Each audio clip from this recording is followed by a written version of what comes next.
Shalom, family. It's good to see you all here.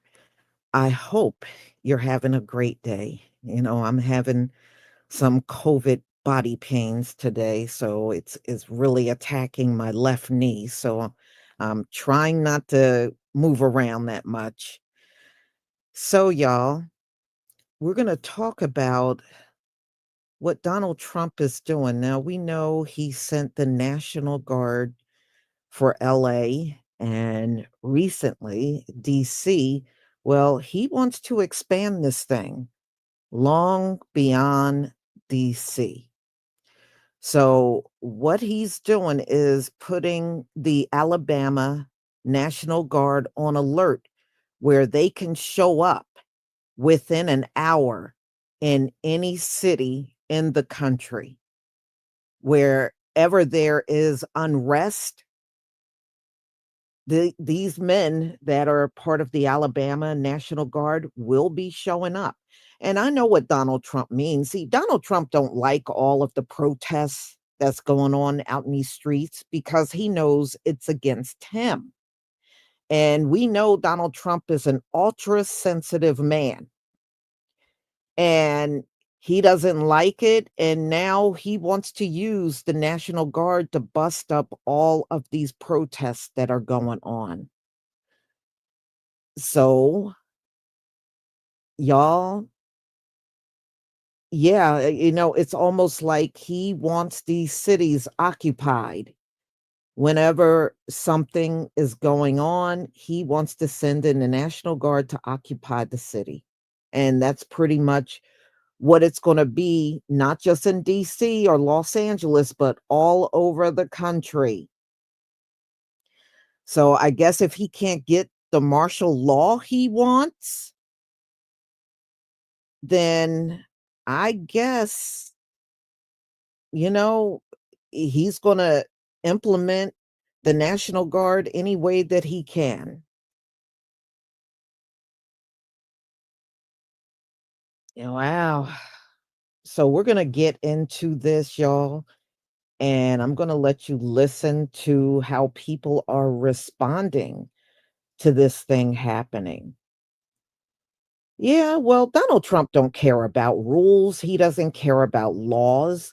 He doesn't care. That's why when people say this is in violations of this rights and that right, he doesn't care. He doesn't care what laws he's violating.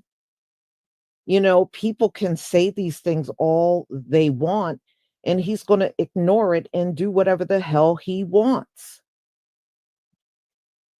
you know? So, no, it has not been our people protesting, but his own people are out here protesting. And Donald Trump is watching all this stuff. And this president is a big baby. He doesn't like it. So he's going to do everything he can to disrupt things. And yes, it's all about Jeffrey Epstein. You can best believe it. He wants everybody's attention on something else. And he wants you not to be thinking and asking questions about Jeffrey Epstein at all. So that's what he's doing. Well, first of all, tracks galore, you're full of crap because crime has gone down dramatically in DC and everybody do not want that National Guard there. And people are not happy. They got roadblocks up, they're stopping cars. People that live there got to show ID. How the hell would you be happy with that, with the place you live is occupied by the National Guard? You speak for yourself because there's plenty of people there that don't like that. Speak for yourself. So, y'all, let me go ahead and share my screen and we will get started.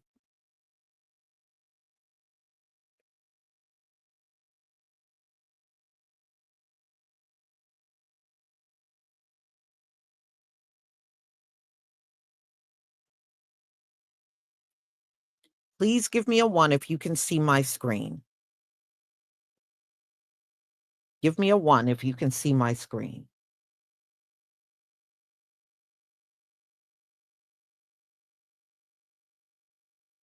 Yeah, and also take notice, y'all. All of the places that Donald Trump wanna send the National Guards, they all just happen to have black mayors. Also take note of that as well. All right. Let's get started.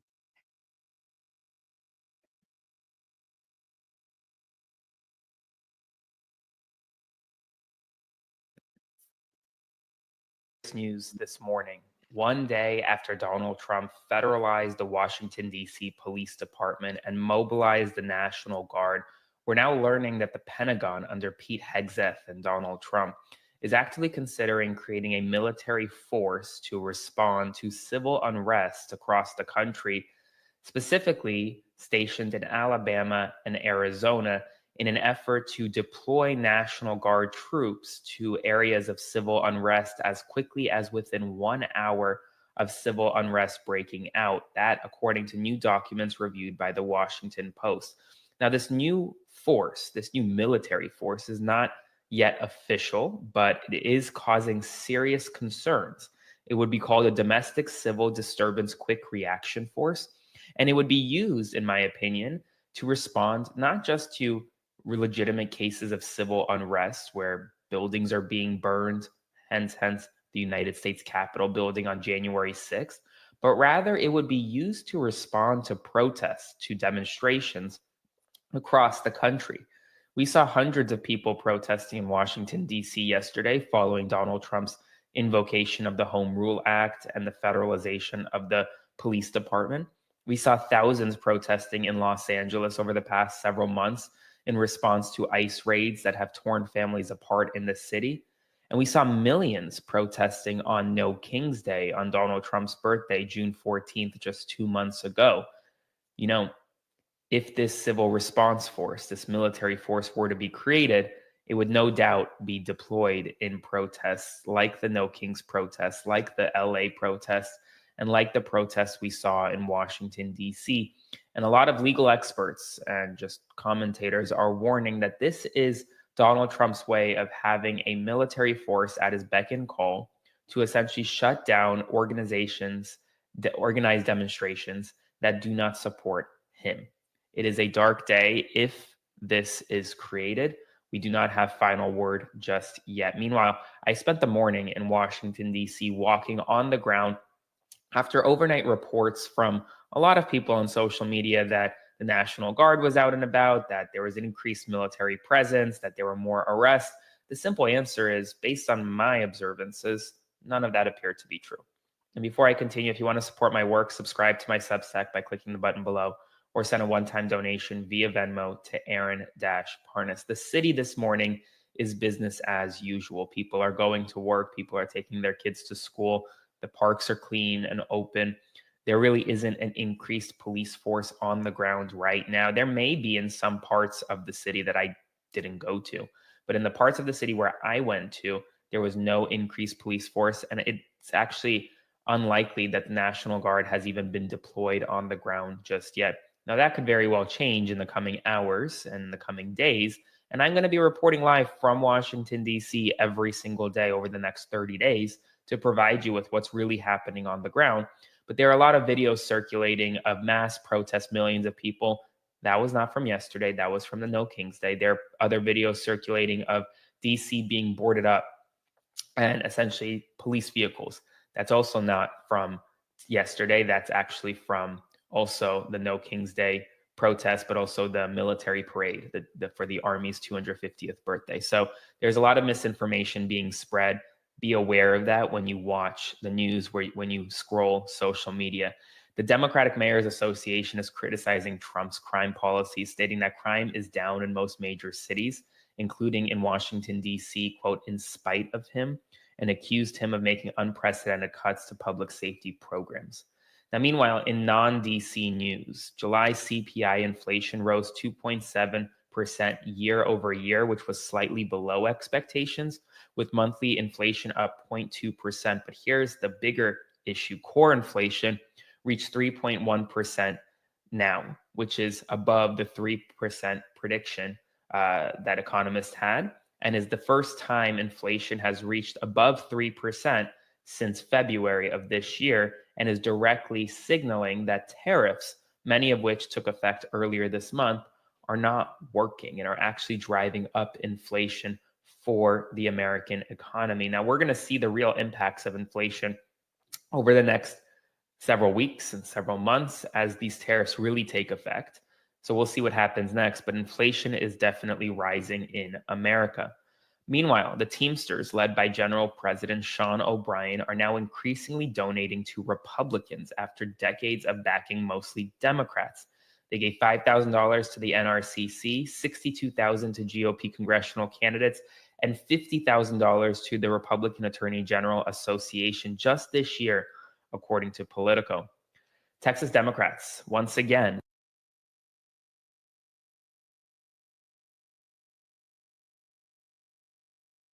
awards, subscribe to support, and I'll see you soon. Because meanwhile, while he's talking about crime, he has sent in the National Guard and active duty U.S. Marines to Los Angeles as well, right? Supposedly to save that city from protests against him. That deployment was so inexplicable and so palpably disconnected from its purported justifications that the LA Times reported on a spike in calls to the GI rights hotline, with military personnel telling that hotline they didn't want to be deployed to point guns at citizens. Military personnel telling that hotline they, quote, didn't want to be on the side of being armed occupiers in their own country. The New York Times reported the troops recoiling from Trump's use of them in Los Angeles. In more pungent terms, quote, at least one company commander and one battalion commander who objected to the mission were reassigned to work unrelated to the mobilization. Some troops became so disgruntled that there were several reports of soldiers defecating in Humvees and in the showers at the Southern California base where the troops are stationed, prompting tightened bathroom security. He behaves as someone who is not only intimidated by Black power and Black leadership, he wants to do everything in his power to prevent it from fully being exercised. Black mayors of several Democratic cities across the U.S. are sounding the alarm on President Trump's threats to deploy the National Guard to their cities. When you walk down the street, you're going to see police or you're going to see FBI agents. We will bring in the military if it's needed. After deploying 800 National Guards in D.C. this week to curb crime, President Trump has specifically called out Baltimore, New York City, Oakland, California, and Chicago as cities that could be next. This despite all these cities seeing a decline in crime year over year. What exactly would happen if the president continues to have this unchecked power and he has National Guards in some of the biggest cities across the country? President Trump and his ilk have not accepted the results of the Civil War, and they want a rematch. The president is trying to distract Americans away from things that he should be talking about, like the U.S. economy that's been on a supersized roller coaster since he's been in office. The White House said in a statement, there is nothing divisive about cracking down on crime, adding Democrat-run cities plagued by violent crime should focus on cleaning up their own streets. Violence is not a partisan issue. Bullets do not care what party you are, what color you are. This has to cease from being a partisan issue and being an American issue. We said DC was just going to be the beginning. We said it was a test run, and a new report that was just released gives a detail of how Trump is going to make this worse. Apparently, Trump is trying to organize a quick response task force of the National Guard. They'll consist of 600 members split between Alabama and Arizona, who will be ready at a moment's notice to fly to anywhere that there is civil unrest or protests happening in order to squash them. He doesn't need to activate the National Guard in every single city. He is going to have his own little police force ready to fly around the country and attack any protesters they can. They plan to be armed with military gear, weapons, riot gear, all of that in order to come in and squash anyone who speaks up against him. And he's going to say this is only for protests that get out of hand, where they're destroying property or creating violence. But no, he's going to use this on anyone speaking up against him and his regime. All right, y'all, I'm sick as a dog, but I'm back with a great big fat I told you so. let's get super serious right now. The White House is planning a domestic civil disturbance quick reaction force. 600 National Guard troops stationed in Alabama and Arizona, ready to storm any U.S. city within an hour. That is not fiction. It is a congressional budget level, real plan, and it could cost hundreds of millions just for the deployment infrastructure. This is coming right after Trump federalized the D.C. police under the Home Rule Act, inserting 800 Guard troops into the Capitol, even though D.C.'s violent crime rate is at a 30-year low.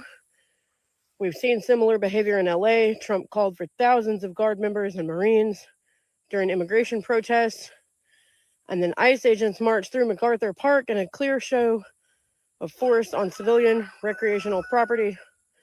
Legal experts are calling it unprecedented and warned it's marching us toward normalized military involvement in civic life. Please look at the pattern. Militarized response, normalized emergency, deploy troops first, explain later. Now consider, if a standing rapid response force is approved, how long until you see soldiers outside your city? This is how martial law creeps in. Not with a headline, but with a base and a budget. There is no amount of alarm, no level of objection too strong to put forth right now. This is bad, anti-freedom, anti-American stuff happening here. Follow me for more loud opinions before domestic troop deployments become your regular morning news. Okay, so the Washington Post is reporting that the Trump administration is considering a domestic civil disturbance quick reaction force. Here's what that means. 600 National Guard troops would be on standby 24/7, able to deploy into any U.S. city within an hour if there's a major unrest. They'd be split into two groups, one in Alabama covering the east and one in Arizona covering the west. Now, some people are going to hear this and think it's about protests in general, but let's be honest, moves like this usually aren't made unless leaders are expecting something big. Now, could it be high-profile events that might shock a lot of people? Could it be about making sure the public stays safe and order is kept if major news drops? We don't know yet, but history tells us that big security moves often come right before big announcements. Now, whatever's coming, one thing's for sure, they're making sure they're ready to respond fast, and that in itself says a lot. Stay tuned, Patriots. I do believe there is something worth paying attention here. Have a great day. It's being reported that the Trump administration is considering a military quick reaction force. To do what exactly? Oh yes, to stop protesters, those protesting against Orange Daddy, because he cannot handle it. So we need to spend billions of dollars. If it's not authoritarian, why is it authoritarian-like? People kept saying, this isn't going to happen here. We're all overreacting. And if that's how you feel, it's time you take a closer look, because closing your eyes isn't making any of this go away. A lot of people in the US do not understand what democracy really means. It's not just you go and vote every few years and you vote for a Democrat or Republican.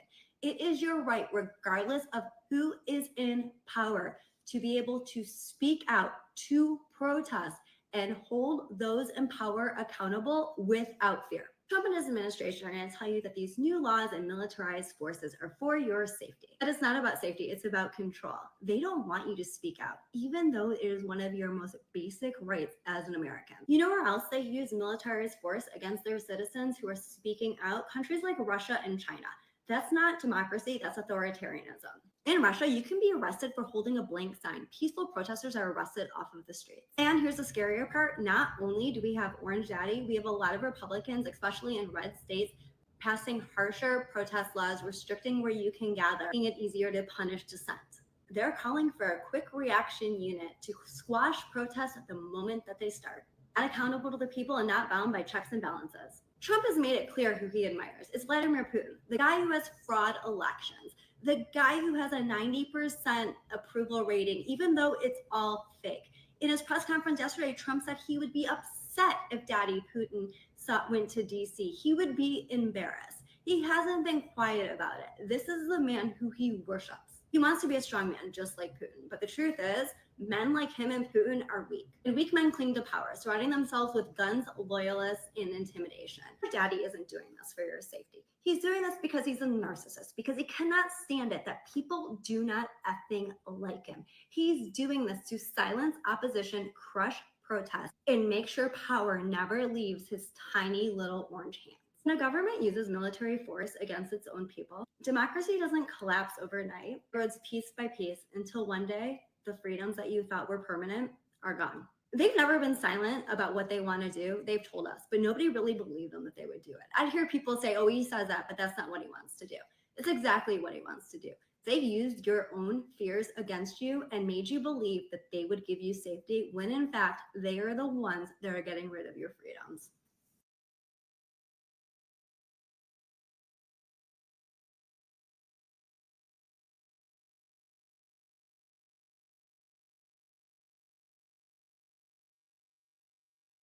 Okay, thank you, Monica Gregory, for your super sticker, and thank you, Backup Trick 44, for your super sticker. I deeply appreciate your support. So, ladies and gentlemen, that's not what the National Guard is for. The National Guard should not be his personal squad to send all over the country to bust up protests.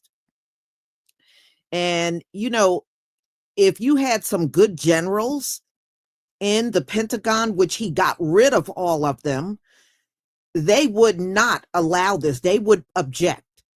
Because if you remember during George Floyd, Donald Trump wanted to do that then. He wanted the National Guard to come in and bust up all the protests. And the generals at that time refused to go along with it. And they said, you can't use the National Guard against the public because they're protesting. But now that he fired the generals and he got a stupid person in there like Pete Hegseth, who was probably the dumbest that has ever been a defense secretary in this country, by far the dumbest man. Yeah, he'll go along with it. So he'll be able to pull it off now. He can now weaponize the National Guard against the general public just for speaking out against Donald Trump and his policies. Thank you, Lisa Anderson, for your super sticker. And no, and they said in Los Angeles, the National Guard, they started objecting to being out there. Many of them did not like being used against the public. And some of those guys were angry about it. So we'll see how long this lasts or how well it goes over. But at the end of the day, Donald Trump wants to silence your protest. He don't want you out here. He don't want you having a voice, especially if it's against him. And if he pulls this off, you think he's not going to push the envelope and go even further and further? He will. One thing I am happy about, y'all, is we have decided to stay out of everything. And I'm glad our people made that decision, because now whoever the National Guard get, it won't be us. We have really foiled everything for them by not being concerned about anything they got going on in this country. They don't know how to handle that. They are not used to us not being involved with things. And it's bothering the hell out of them, y'all. So I guess if we can't get out in these streets, Donald Trump is going to bring it to us because he can't do it any other way. And the bottom line is, look, I believe Donald Trump is doing real poorly, not only as a president, but his health. Let me tell you something. One thing on my mother's side of the family are heart problems. And everything I'm observing about Donald Trump got a bad heart, y'all. Those ankle swelling, and they're talking about some weak veins and all. That mess is coming from his heart. I don't care what anybody says. I have seen that in my own family. I have seen it in my own family. And Donald Trump got all of the symptoms that I have seen in family members with heart problems. And Donald Trump got some serious things going on with him that they're hiding from the public. But no, Donald Trump is not a well man at all. He's not well. And, I think all this pressure and everything he's going through is going to make his condition even worse. But y'all, I'm glad we stay out of the streets, continue to stay out of the streets. And my brothers and sisters in DC, stay out of them damn streets. Don't give them any reason to be grabbing you and trying to detain you. And I'm glad, whatever city he sends the National Guard to, it won't be many of us out there. Unfortunately, you will have the coon class still out there, but the rest of us that got some damn common sense, we're not going to be out there. So, y'all, I'm going to go ahead and conclude. Thank you so much for being here. Let me do my thank yous again. Okay. Angela Franklin, thank you for your new channel membership. Jashawn Page, thank you for your super chat. How are you? Please keep an eye on Hurricane Aaron. Yes, you know what? I was looking at that this morning. I was looking at the projected future tracking of where they think it's going to go. And it is going to travel up the East Coast. But it didn't really show a particular area where it might hit, but it is going to be traveling very close to the East Coast when you look at all of the future models that they have, but we'll see. I'm definitely watching it because it might be a problem on the East Coast. Stay safe. Yes, I definitely agree with you on that. Monica Gregory, thank you so much for your support. Backup Trick 44, thank you for your support. And Lisa Anderson, thank you so much for your support and your super sticker. I deeply appreciate all of you that have given to my channel. And on that note, y'all, please have a wonderful day and be on the lookout for my next live stream, which will be coming up at 2:45 today. Shalom, family.